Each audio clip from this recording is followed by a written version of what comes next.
Շարունակվում են Երևանի քաղաքապետ Տարոն Մարգարյանի աշխատանքային շրջայցերը մայրաքաղաքի վարչական շրջաններում։ Հերթականը Նոր Գմարաժ վարչական շրջանն էր, որտեղ Տարոն Մարգարյանը ծանոթացել է տարեկան ծրագրով իրականացվող բարեկարգման եւ կանաչապատման աշխատանքների ընթացքին։ Շրջայցի շրջանակում քաղաքապետը այցելել է նաեւ թիվ 123 նախադպրոցական ուսումնական հաստատություն եւ հետեւել հիմնանորոգման աշխատանքների ընթացքին։ Նախակրթարանի տնօրենը նշել է, որ նորոգումից հետո հնարավորություն կունենան ավելի շատ թվով երեխաներ ընդունել մանկապարտեզ, ինչն այսօր ըստ էության վարչական շրջանում առաջադրվող հիմնական խնդիրներից մեկն է։ Սա կլինի թվով երրորդ հիմնանորոգված մանկապարտեզը, ինչն իսկապես կթեթևացնի այդ գծով առկա պահանջարկը։ Քաղաքապետը շրջել է նաև մանկապարտեզի գործող խմբերում, ծանոթացել փոքրիկների առօրյային։ Մանկապարտեզի կոլեկտիվը շնորհակալություն է հայտնել Տարոն Մարգարյանին նուհերին ցուցաբերվող մշտական ուշադրության համար։ Պատասխանատուները զեկուցել են, որ առաջիկայում կմեկնարկեն նաև թիվ 124 մանկապարտեզի հիմնանորոգման աշխատանքները եւ արդեն տարեվերջին Նոր Գմարաշում ամբողջությամբ կլուծվի մանկապարտեզների հիմնանորոգման խնդիրը։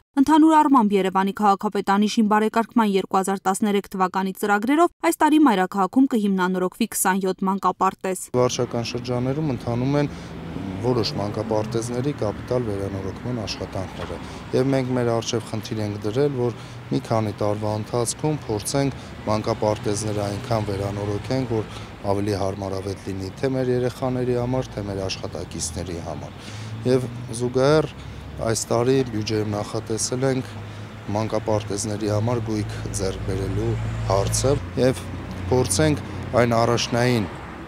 պայմանները, որոնք անհրաժեշտություն են մանկապարտեզի համար, գույքի տեսքով ձեռք բերել եւ տրամադրել մանկապարտեզներին։ Քաղաքապետը նաև ընդգծել է, որ Երևանում փաստացի գրանցում ունեցող երեխաների համար քաղաքապետարանի ծրագրով մանկապարտեզները կշարունակեն լինել անվճար։ Շրջայցի շրջանակում քաղաքապետ Տարոն Մարգարյանին է ներկայացվել նաև թիվ 26 դպրոցին հարակից տարածքում նախատեսվող ֆուտբոլի խաղադաշտի կառուցման ծրագրի ու տարածքի բարեկարգման մանրամասները։